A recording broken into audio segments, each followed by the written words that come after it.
The Lord has risen. Amen? Ngayon, alam kong medyo nabiting kayo sa text. Hindi po kasalanan ni Brother Louie yun. Hindi yata nalagay. So, yan yung basahin ko siya ng buo sa inyo. We are reading from 1 Corinthians chapter 15, verse 12 to 28. Dire-diretso lang, basahin natin. Now, if Christ is preached that He has been raised from the dead, how do some among you, how do some among you say that there is no resurrection of the dead? Continue.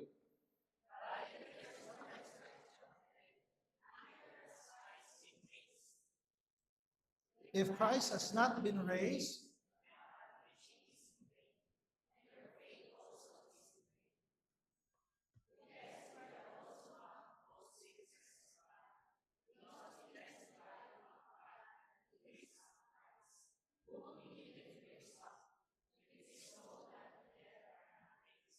next, for if the dead aren't raised, neither has Christ been raised.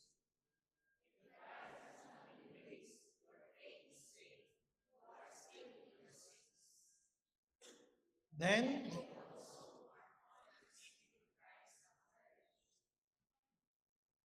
if we are only hoping Christ in this life, we are most pitiful. Next. But now Christ has been raised from the dead. He became, for since death came by man, the resurrection of the dead also came by man. For as in Adam all die, so also in Christ all will be made alive. But each in own order, Christ is the first fruits, then those who are Christ, and as is coming, then the end comes when He will deliver up the kingdom to God, even the Father, when He will abolish all rule and authority, all power. For He must reign until He has put all His enemies under His feet. The last enemy that will be abolished is death.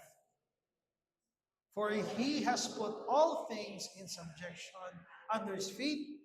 But when He says all things are put in subjection, it is evident He is expected who subjected all things to Him. When all things have been subjected to Him, then the Son will also Himself subjected to Him, who subjected all things to Him, that God may be all in all. Purihin ang Diyos sa pagkakabasa ng Kanyang salita. Tayo po ay manalangin para sa mensahe ng Panginoon. Lord Jesus, we pray that You would bring us into a deeper knowledge of You. Salamat sa aming church family na nandito ngayong umaga. We thank You, Lord, for the hope of the resurrection. We thank You, Lord. In Jesus' name we pray. Amen. Palakpakan muna natin ang Panginoon. Bago mo po mga kapatid, tayo po sabay-sabay nating sabihin, He has risen. 1, 2, 3. He has risen. Palakpakan natin ang Panginoon. Magandang umaga po. Batiin natin ang ating katabi ng Happy Lord's Day. Happy Lord's Day, everyone. The Lord is good to us. Happy Lord's Day, everyone. Sige po, makakaupo na muna po tayo. Truly, the Lord has been good to us this morning.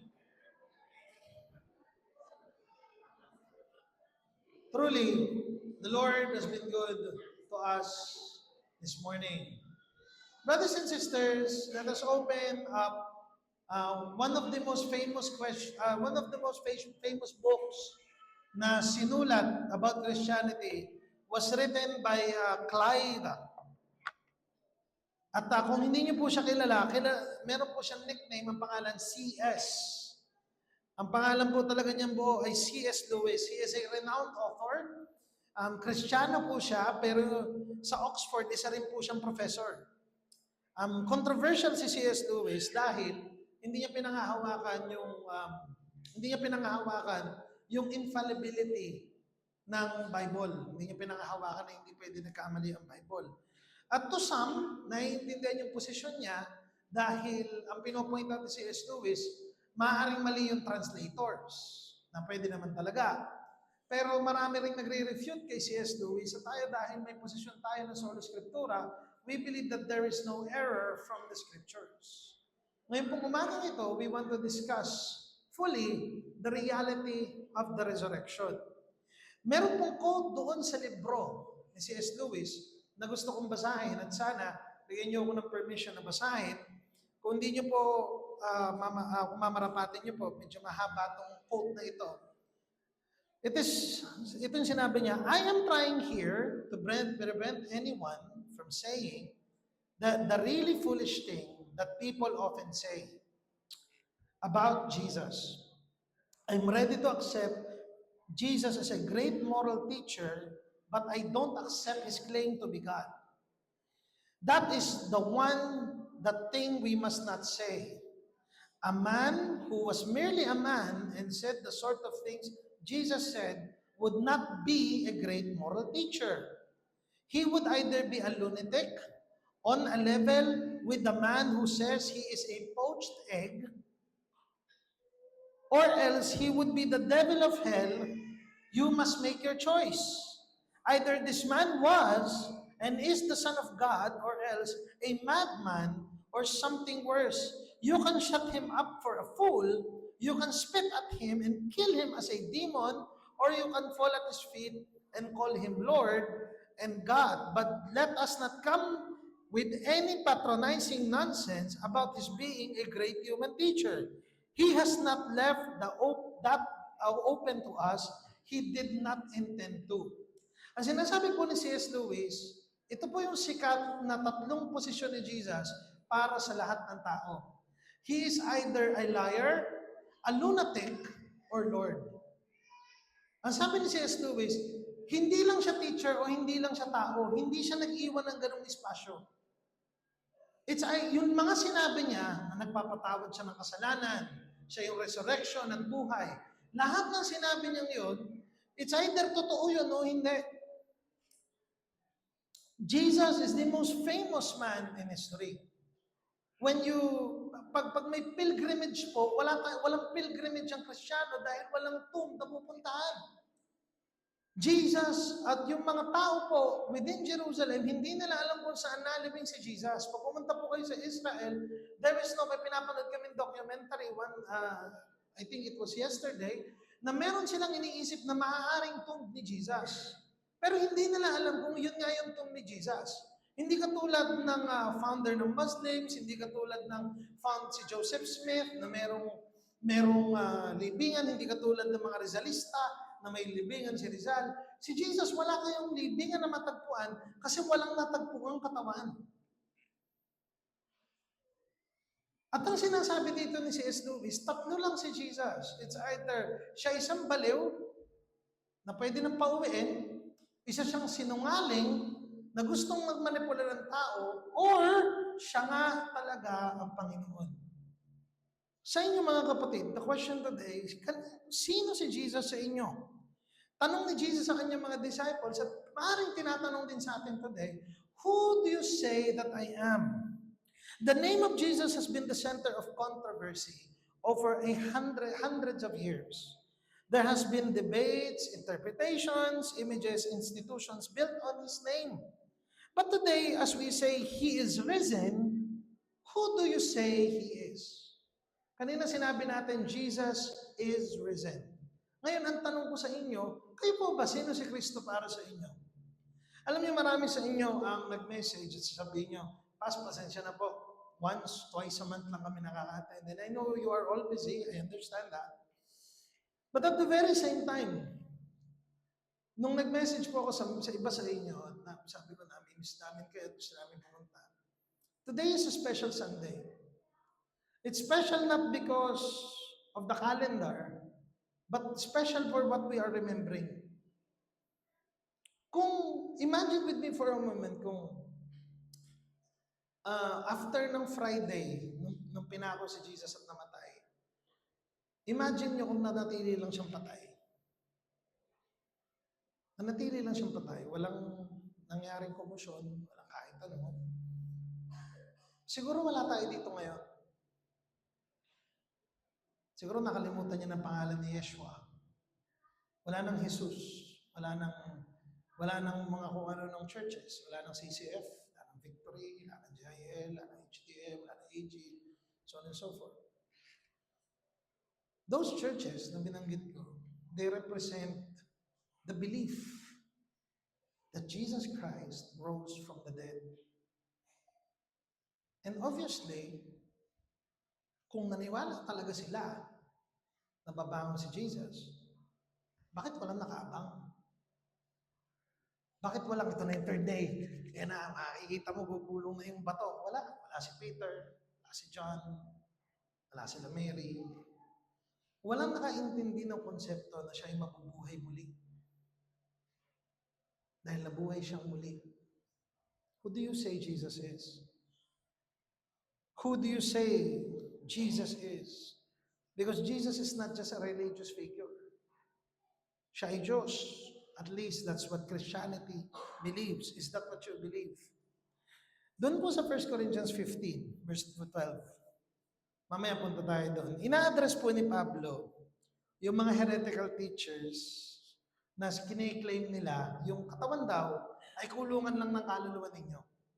Na kailangan daw masira ng katawan para makawala ang kaluluwa. Therefore, hindi na kailangan mag-resurrect. Kung Kristiyano po kayo, naniniwala po tayo sa konsepto na tayo mabubuhay muli katulad ni Kristo. Naniniwala tayo doon. Pag nabuhay tayo muli, katulad ni Kristo, hindi na tayo makakaramdam ng sakit, wala na pong pilay, wala nang autism, wala na po tayong mararamdaman dahil ang sakit ay dala ng kasalanan. Hindi na po mataas ang triglyceride ng iba sa atin. Hindi na po makakaranas ng rayuma, purihin ng Diyos. Nihintay ko po yung araw na yun, on that day. Talaga. Hindi na po tayo makakaramdam ng sakit, karamdaman. Tayo po ay magiging kapiling na ng Panginoon habang buhay at hindi na tayo titigil ng kamatayan kailan pa man. Kaya pag binasa niyo, He is the first fruit or He is the firstborn among the dead. Siya yung unang makaranas ng resurrection at tayo masare-resurrect katulad ng resurrection niya. At ang sinasabi ng mga heretical teachers, wala nang ganyan, kaluluwa na lang kayo. Wala na yung physical body ninyo. At ang sinasabi naman ni Jesus, hindi totoo yun. Kasi kung spirito lang si Jesus during that time, bakit siya namukhaan nila Peter? Maraming nag-argue na naglakad lang daw si Jesus na spirito, 40 days at umangat na raw siya. Hindi po siya spirito for 40 days. Katamang tao siya na nasa lupa, pero resurrected body, umangat sa langit, at ngayon, naghihintay ng kanyang pagbabalik. Tayo yun. Baka si Jesus yung magbukas ng Strait of Hormuz. Hindi natin alam. Pero Jesus will return. Jesus will come back. In 1 Corinthians 15, ito yung sinasabi, wala na raw. At binuksan niya ni Paul doon sa verse 12, nung sinabi niya, nagbigay siya ng argument. Punta muna tayo doon sa 15 verse 12. Katatapos lang na pinaliwanag niya yung ebanghelyo dito at mamaya dadaanan natin yung ebanghelyo. Pero let's go to 1 Corinthians 15, beginning verse 12. Gusto ko lang din po sabihin na sasanay na ako magturo na nakaganto. Nag-i-enjoy na ako. Dati kasi medyo ilang tamaan mo yung wire ka na. Ngayon medyo, pati yung kamay ko, mga ganyan-ganyan Now if Christ is preached, ibig sabihin, pag tinuro namin si Kristo, that He has been raised from the dead, how do some among you say that there is no resurrection of the dead? Susunod, verse 13. But if there is no resurrection of the dead, neither has Christ been raised. Sabi niya ganito, kung hindi talaga totoo na ang patay ay mabubuhay muli, therefore, hindi pala nabuhay muli si Kristo. Next verse. If Christ has not been received, then our preaching is in vain, and your faith also in vain.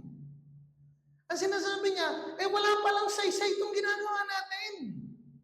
Bakit pa natin kakantahin yung you lived, you died? Hanggang doon na lang dapat yung lyrics nun. You lived, you died. Next verse. Diba? Wala na. Wala nang euro sa ganun na because hindi ka naman nag-resurrect.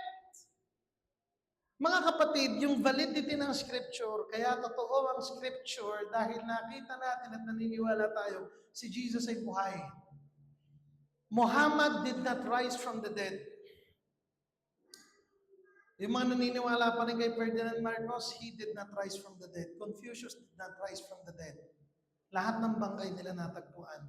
Only Jesus rose from the dead. Napagtagumpayan ang kamatayan at nabuhay na nga muli ang ating Panginoong Hesus. This is the gospel that we believe, mabuting balita na napagtagumpayan ang kamatayan ni Kristo. Ang unang sinasagot ni Paul dito, na tinatanong din sa atin, did Jesus really die from death? Is this the truth or is it a lie? That's the first question. Naniniwala ba tayo sa kasinungalingan o naniniwala tayo sa katotohanan? Hindi ko po sinasabing maniwala lamang kayo sa akin dahil hindi lamang ako ang unang nagturo nito. But the question is being posed to all of us today.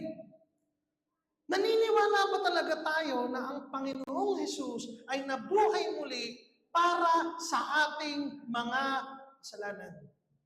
Para tubusin tayo at gawing matino o maging matuwid sa harap ng Diyos Ama.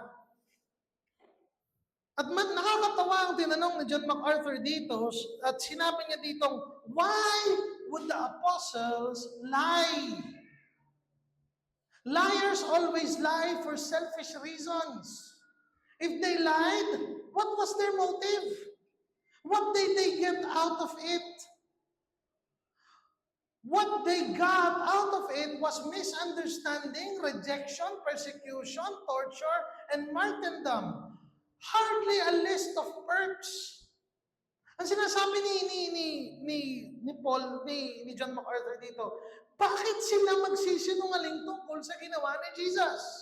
Sa konteksto nilang yon, hindi sila mayayaman. Si Peter ay mangingisda, si John ay mangingisda, si Matthew ay tinalikuran ng pagtatax collector.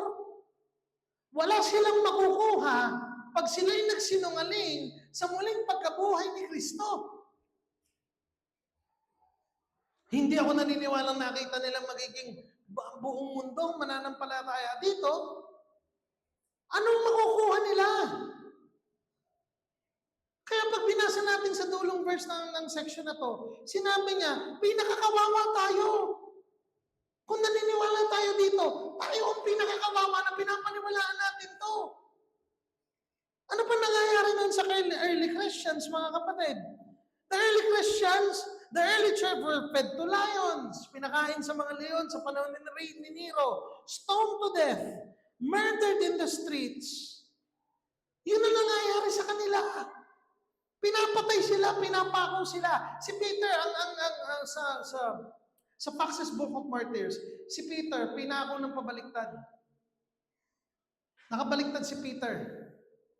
Hindi yung historical claim kasi walang document noon. Pero through word of mouth, sinabi nila at si Apostle Peter, pinako pabaliktad. Hindi dahil gusto ng Roman guards. Pinako si Peter, umiiyak. Nung lumalayo yung Roman guards, sumigaw si Peter, please, baliktarin nyo ang krus, hindi ako karapat-dapat mamatay tulad ng aking Panginoon. Konsensya pa rin niya na tinraidor niya si Kristo. Libo-libo ang tumanggap dahil kay Peter. 3,000 sa una. And then hindi natin alam kung ilang libo pang sumunod.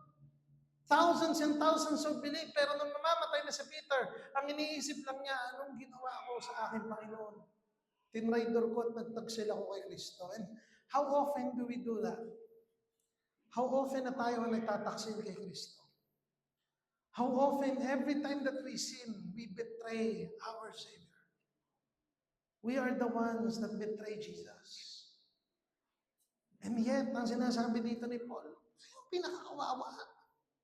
Why would we believe, or bakit natin ipoproklama to, na alam natin very well na papatayin tayo? Sabi po doon sa text, yung faith natin ay wala nang saysay. Bakit pa tayo umaawit? Bakit pa tayo nagpe-pray in Jesus' name? Hindi naman pala siya buhay. Para lang tayo nagpe-pray sa bato o sa kahoy o sa hangin. If Jesus is not resurrected from the dead. And yet, we have seen even in this church, lives are changed. People are saved. Nakikita natin kung paano paulit-ulit magligtas si Kristo. Dahil totoo ang Ebanghelyo at buhay ang Diyos. And we must understand that Christ lives so that we may live. Brothers and sisters, ang tanong ko sa inyo, the first question na pinost doon sa text ay question na ipopose ko sa inyo ngayon. Do you believe that Jesus truly is God? Sa mga kapatid natin dyan, naniniwala pa ba kayo na ang Panginoong Jesus ay tunay ng Diyos? Hindi lang mahusay na teacher, hindi lang mabait na guro, pero siya ay Diyos. Sabi po dito, what they put there is the early church were fed to lions, stoned to death, murdered in the street. But where was their courage? Nasaan ang kanilang tapang? It was a gift of the Holy Spirit because they were standing in the truth. Brothers and sisters, Jesus is alive. Kung hindi po totoo to, bakit libo-libo, if not milyong-milyong tao ang tumatawag sa kanilang sariling Kristiyano? Nararanasan po natin yung muling pag-angat ng hindi na po common ang pagiging Kristiyano ngayon. Common po yung misunderstanding ng Christianity. Common po yung misunderstanding ng ano ang dapat ang pagiging Kristiyano, ano dapat ang pagiging follower ni Jesus. Pero pagdating sa realidad ng pagsunod sa Panginoon, wala tayo. Ibig sabihin, sasabihin nila, oy, naniniwala ako si Jesus ay Diyos, na mahal niya ako, na pinatawad niya ako, pero mabubuhay ako sa paraan gusto ko. Mabubuhay ako sa paraan na gusto ko at ayoko magsisi. At pag trip ko lang mag-church, doon ako mag-church. Pag tinatamad ako, ayoko. Pag trip ko lang kumanta, pag gusto ko yung kanta, kakanta ako. Pag gusto ko yung nagsasalita, pakinggan ko. Pero pag trip ko lang, doon lang ako pag gusto ko. Hindi ko gusto yung parang makikinig ako diyan na lalabanan ko yung nararamdaman ko pag inaantok ako, gusto kong ilaban yung antok ko para makinig ng sermon. Wag na lang. Hindi ko na kasi feel eh. Brothers and sisters, kung katotohanan itong pinapakita sa atin ng scriptures na ito, kung totoong nabuhay ulit si Jesus at siya'y totoong Diyos, yung lahat ng sinasabi niya ay totoo din. Kaya pag hindi mo tinanggap na siya ang Diyos at siya ang tanging daan patungo sa Ama, pag hindi mo yung kinuha na katotohanan, ang sumpa ng Diyos sa kasalanan ay iyong matatanggap. Because God has cursed sin. The second argument found in verse 20 to 23, either we are in Christ or we are in Adam. We are sinful by nature and choice. We are sinful by nature and choice. Dahil tayo ay may sinful nature, tayo pinipili natin yung kasalanan dahil tayo ay nandoon sa naturalesa natin yon. Mas gusto natin makalamang. Mas gusto nating magdahilan. Sino may kasalanan yan? Di ako ba? Kaysa kunin ang responsibilidad, mas gusto natin magturo.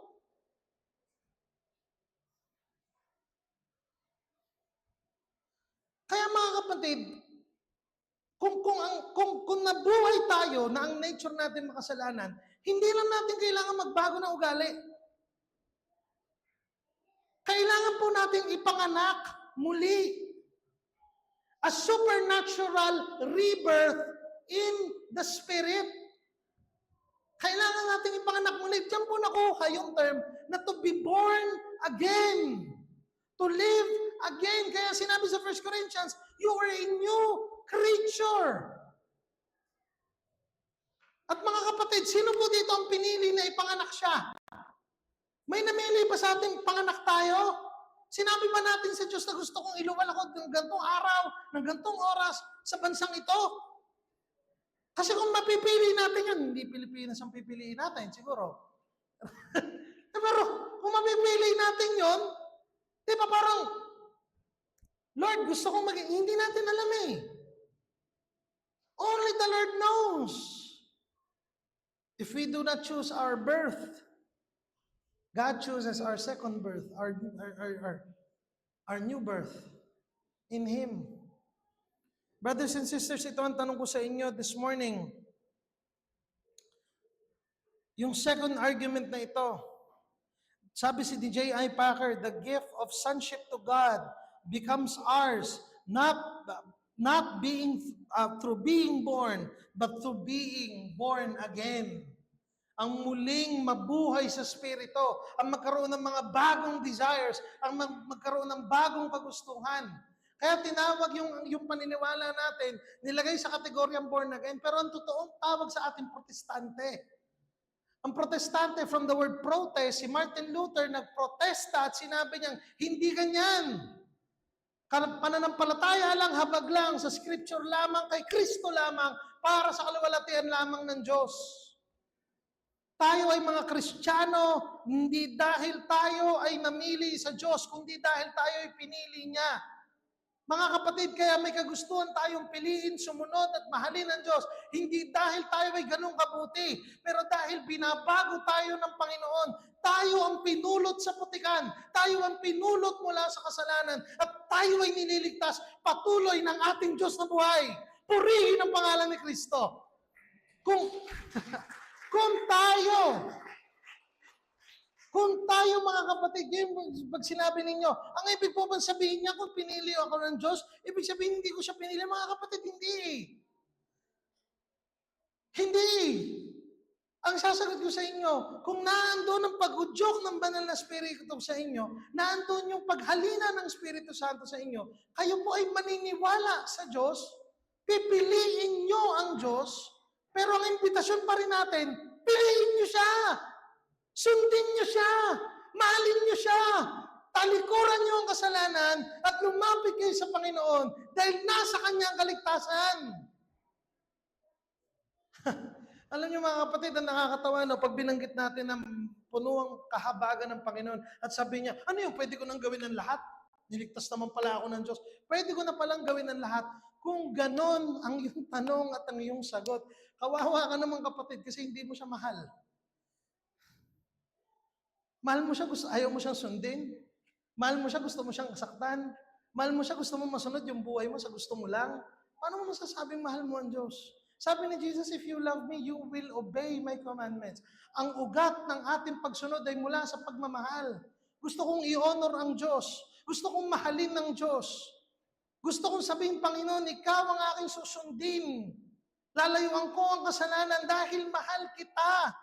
Hindi nang galing yun sa puot o galit o napilitan tayo o kinonsensya tayo o dahil may utang tayo sa iba. Nang galing yun sa puso na gusto kong mahalin ang Diyos na ito. Gusto kong mahalin si Jesus. At hindi yun nanggaling sa puso na natakot lang. Kasi may utang ka dun sa tiga-church, yan tuloy, kailangan umattend ka na. Hindi, yun ang pinanggalingan. Ang pinanggalingan, Panginoon, sino ako para patawarin mo? Sino ako para mahalin mo? Sino ako para ibigin mo? Mula doon gusto nating sumunod sa Panginoon dahil mahal natin siya. Kaya ang tanong ko na saan ka? Na kay Kristo ka ba o kay na kay Adan? Nasa kasalanan ka ba o nasa katwiran na binibigay ni Jesus? Kapatid, kung totoong siya ay nag-resurrect, meron kang option number 2. Hindi mo kailangang tanggapin ang sasapitin mo sa kasalanan. There is a way out. He is the only way. His name is Jesus. Alam niyo po yung isa sa mga pinakadakilang claim ni Jesus is sinless. Sabi sa Hebrews yun, mga kapatid, He was tempted in every way, yet without sin. Pag tumayo po ako sa harap ninyo, at ako bilang pastor ninyo, sasabihin ko, sino sa inyo may masasabi na nagawa akong kasalanan? Baka halos lahat kayo tumayo. May sinabi kang ganito, may ginawa kang ganito, may ganyan. Ako po, bilang si James Valor ay makasalanan sa harap ng Diyos. Wala po akong, pag humarap ako sa Diyos, alam ko ang sintensya ko, I am guilty of sin, but Jesus is not. Humaharap siya at sinasabi lang ng mga kapatid niya at sinabi nung nakatayo siya sa harap ng sinagoga. Sinasabi lang, hinahanap ka na ng mga kapatid mo. Hinahanap ka na ng nanay mo, nag-aalala sila sa'yo. Hindi nila sinabing, hindi ka dapat magturo yan. Walang nagsabing hindi ka dapat magturo si Jesus. Nagtanong sila, sino pa nagtuturo yan? Di ba anak ng karpintero yan? Di ba ganito lang yan? Tinatanong nila pero walang makapagbato ng kasalanan niya. Nung sinabi, bakit nyo gusto bakit ba gusto nyo ako ipako? Because you, a mere man, claim to be God. Ang problema, totoo yun. Hindi yung kasalanan dahil totoo yun. Jesus was crucified for a truth. Madalang pag-usapan yun eh. Pinako si Jesus dahil sa katotohanan. Jesus was not crucified for a lie. Jesus was crucified for the truth. Anong ginawa ng Diyos? Nagpagaling, nagpakain, lahat. Anong ginawa natin? Pinako natin siya. Even today, yun ang nature natin. Panginoon, bigyan niyo lang po kami ng business ang aking asawa. Lord, hindi namin kayo makalimutan. Binigyan ng business, absent na. Sorry. Ilang kaya? Kaya pa? Tumingin dito. Mahal ko kayo, pero totoo yun. Nag-pray, Panginoon, makapag-upload lang po si Junior. Junior upload lang po, Panginoon. Pray. Tinawag yung pastor, pray. Pray. Nag-pray. Pagka-pray, nakapag-abroad, na. How easy do we betray God? Anong in-express nun? Mas gusto ko yung pagpapala kaysa sa nagpapala. Kasi nakuha ko na yung gusto ko eh. Nakuha ko na yung gusto ko. Hindi yun para saktan kayo mga kapatid. Please, huwag na isipin sinasaktan ko kayo. Ang sinasabi ko, kung hindi kayo magpapatuloy sumunod kay Jesus, wala naman kayong gagawin sa akin eh. Gusto ko ba magpatuloy kayo sumunod kay Kristo? Oo naman. Bakit hindi? Gusto ko lahat kayo magpatuloy sumunod kay Kristo. Pero kapag kayo nahiya sa akin, sayang lang yung hiya nyo. Hindi naman ako yung pinaglilingkuran nyo eh. You are serving God, not me. Ang inyong pagsunod, ang nakakakita niyan Diyos eh. And when we obey God, we are obeying Him. At ang gino-glorify natin siya. Ang ating pagsunod, one-on-one yan eh. For example, pag nagbigay ba tayo, gusto pa natin palakpakan ng lahat ng tao. Gusto napakabait naman ni kapatid, nagpadala ng lechon dito sa Patlak. Meron ba? Ay. Nagpadala ng lechon sa Patlak. Grabe. Talaga naman. O tapos, so ano naman, kung meron dala? Kailangan bang palakpakan? Kailangan ba nandun yung pangalan? Sinabi po very clearly ng scripture, huwag mo na ipapaalam sa kanan ang ginawa ng kaliwa. Huwag na. If may tutulungan po kayo dito sa church at gusto niyong tulungan, praise God for that. But let it be known to you, brothers and sisters, na yung inyong relasyon sa Diyos, sa inyo yun at sa Diyos, ang ating pagdalo kung talagang para kay Kristo. Tingin po kayo dito, yung pinaka-healthy na pwede niyong gawin sa inyong marriage, sa inyong family, is to just say, a-attend ako dito sa church ko, a-attend ako regular. Kahit nahihirapan ako minsan, kahit ano. Isa yun sa mga magagandang pwedeng gawin. Ngayon, ang tanong, magagawa niyo ba lagi? Of course, naiintindihan natin kung merong aberya, may problema, whatever. But one of the things that you can do for your own soul is makinig ng salita, umawit at maipag-pray. Napakaganda nun sa sarili natin kaluluwa. Kung ito ang inyong church at ito na yung inyong church at nasa isip mo, ito na ang aking church, why would you stop coming? It's Sunday. Sa atin na yung 6 na araw ay. Sa atin na. Atin na yun. Ano pa ang linggo? Linggo, ayaw natin ibigay sa Diyos. Akin pa rin to. Tapos sabihin natin, nagtitiwala tayo sa Diyos. Si pastor nanggigilty. Hindi ako nanggigilty. Hindi nga ako nagpapatama. Nananadya ako. Talagang gusto ko talaga kayong masaktan kasi mali yun eh. Mali yun. Ala na umimen. Amen. Amen po. Sakit na. Man. Pastor naman eh. Hindi mga kapatid, totoo lang. Kung 7 araw sa isang linggo, hindi pa nga isang araw eh. Matitake pa nga natin to rest. At mas maganda, tuwing Sunday, I do not encourage you to work. Kung hilig niyong tumakbo, run. Kung hilig niyong maggala, manood ng movie, rest. Sapat to eh. Pahinga kayo with your family. Mas maganda kasama niyo yung church.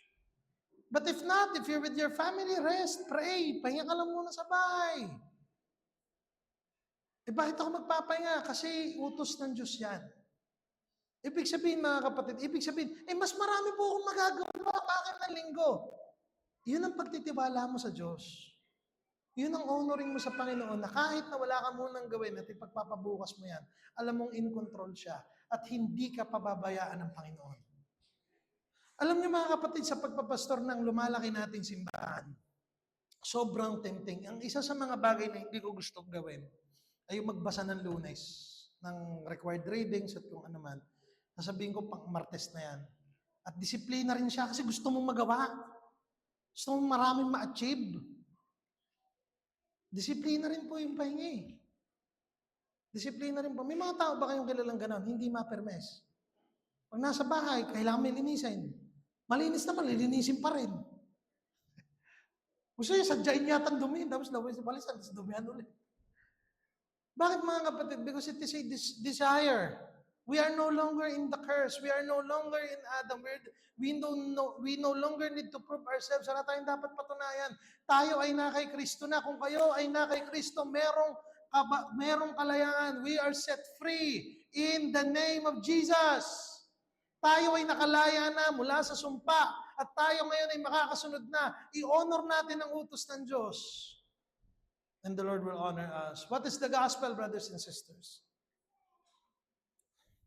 Pwede mamaya na yan. Meron pa tayo isang point. God does not change our behavior. He changes our hearts.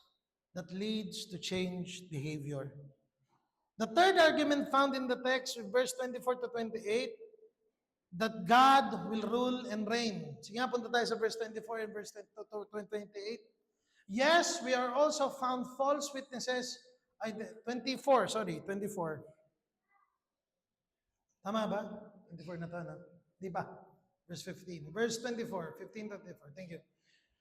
Then the end comes when He will deliver up the kingdom to God, even the Father. Note nyo po, sinabi doon, the end will come, the Father, when He will have abolished all rule and all authority and power. Next. He must reign until He put all His enemies under His feet. Sabi nga po nating enemy. Sabi natin kaaway. Yung kaaway ng Panginoon under His feet. Next. The last enemy that will be abolished is death. For He put all things in subjection under His feet. But when He says all things are put in subjection, it is evident that He is expected who subjected all things to Him. Yung first question natin is katotohanan ba ang resurrection o hindi? Are we believing a truth and a lie? The second question, are we in Christ or in Adam? The third question is this. Are you an enemy or a child? Are you an enemy or a child? Ulitin ko ang first question, totoo ba ang resurrection o hindi? And as Christians, we believe, kung Kristiyano kayo, believe it is the truth. Totoong nabuhay ulit si Jesus. Can you say amen? At kung kayo ay na kay Kristo, kung kayo ay naniniwala doon, kayo ay na kay Kristo. Wala na kayo sa sumpa ng kasalanan, kayo ay nasa pangako na ni Kristo. So, you are no longer And if you are in Christ, you are a child. If you are not a child of God through Christ, you are an enemy. Sabi po ni J. Vernon McGee dito, any person who disobeys the Lord's commands is declared to be God's enemy. Sin sets us against God. Once you were alienated from God and were enemies in your minds because of your evil behavior. Colossians 1 verse 21. The Apostle Paul referred to unsaved sinners as enemies of God.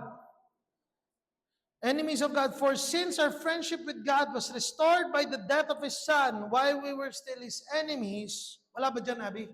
Sa slide. While we were still enemies, we will certainly be saved through the life of His Son. Brothers and sisters, ito po, paano po tayo nagiging kaaway ng Diyos kung tayo ay nagpapatuloy sa ating kasalanan? The Bible says that God opposes the proud but gives grace to the humble. And sometimes our sin is the sin of self-salvation. Ulitin ko, ang tawag po minsan sa ating kasalanan ay self-salvation, na ako ang magliligtas sa aking sarili. Na pag ako'y nagtagumpay, pag nakuha ko ito, pag nakuha ko iyan, pag nagawa ko to, pag nagawa ko iyan, hindi ko kailangan ng ganito, hindi ko kailangan ng ganyan. At makikita natin sa kultura laging ganon. Makikita natin yung independency mula sa Diyos, independency mula sa iba. Kaya ko na, malakas ako, I'm a strong independent woman. Kaya ko to, kaya ko yan. Hindi ko kailangan ng tulong ng kahit sino. At makikita natin yung language na yun, it's very proud and it's very evil. Napaka-sinful ng mundo natin, so much so, na sineselebrate natin sa isang buong buwan ang kasalanan, Pride Month. Ganun tayo kakasalanan. We're celebrating pride. Pride is the first sin. And yet we're celebrating pride. Be proud of your rebellion against God. Be proud of your evil against God.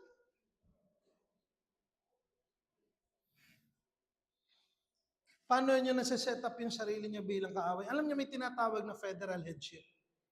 Yung federal headship, si Adam nagkasala, therefore lahat tayo nagkasala.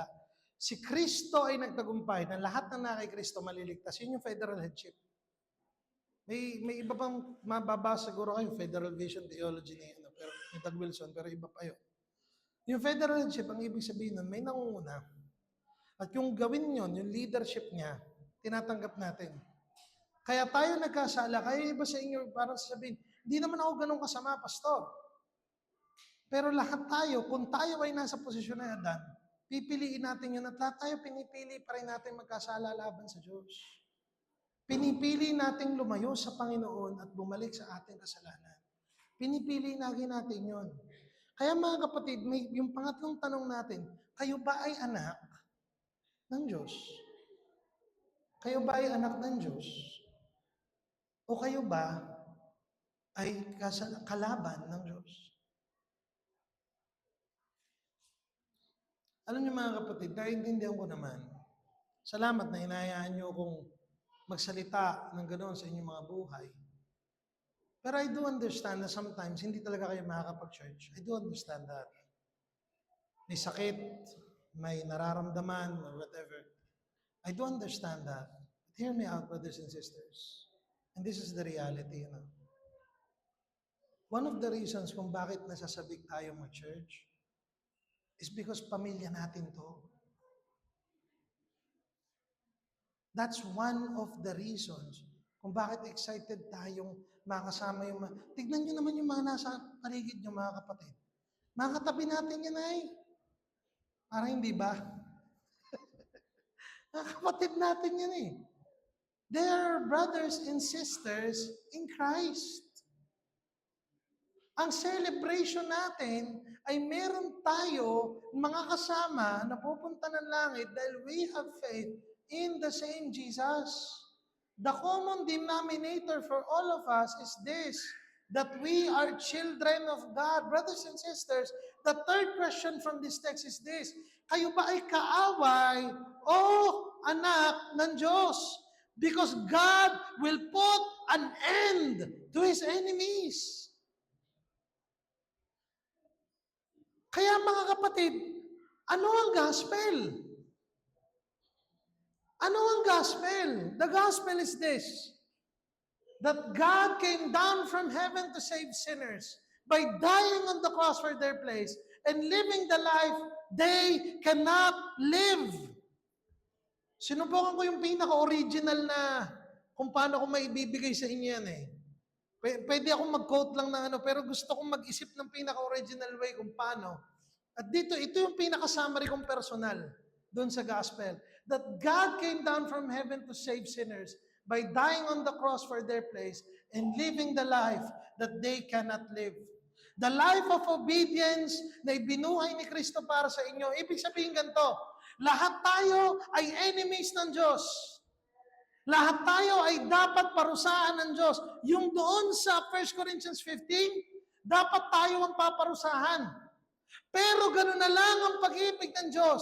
Nung nabuhay siya, siya ang sumunod na yung lahat ng galit ng Diyos para sa kanyang away, tinanggap ng Panginoong Yesus sa krus ng Kalbaryo. Kaya pag tumingin kayo sa churches natin, walang nakapako dito.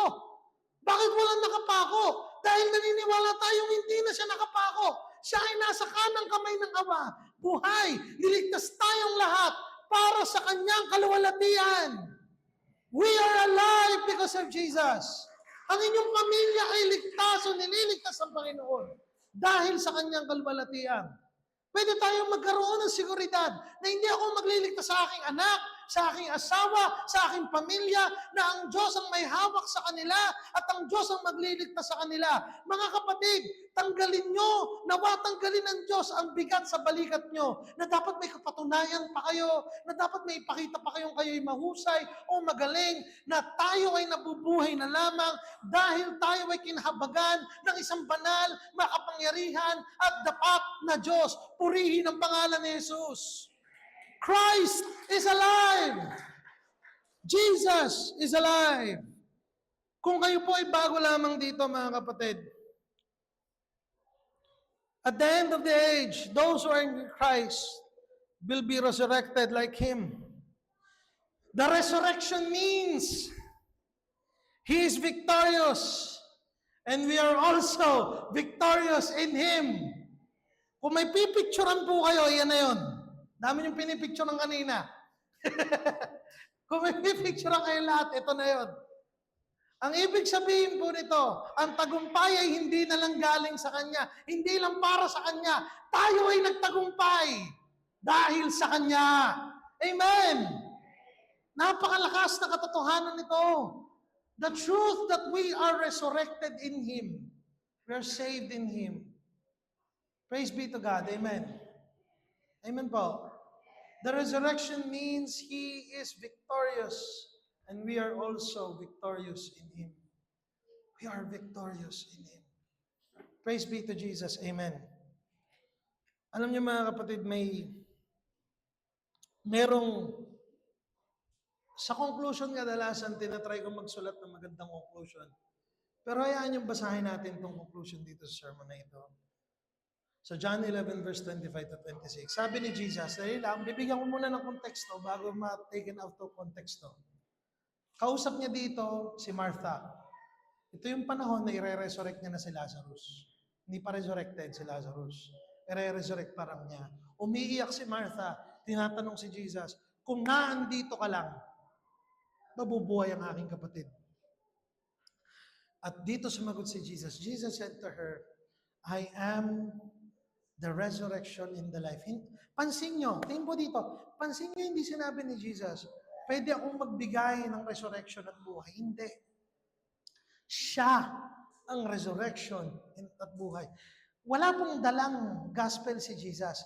Si Jesus ang gospel. Siya ang mabuting balita. Na tayo ay may Kristo na magliligtas sa atin. Whoever believes in me, though he die, yet he shall live.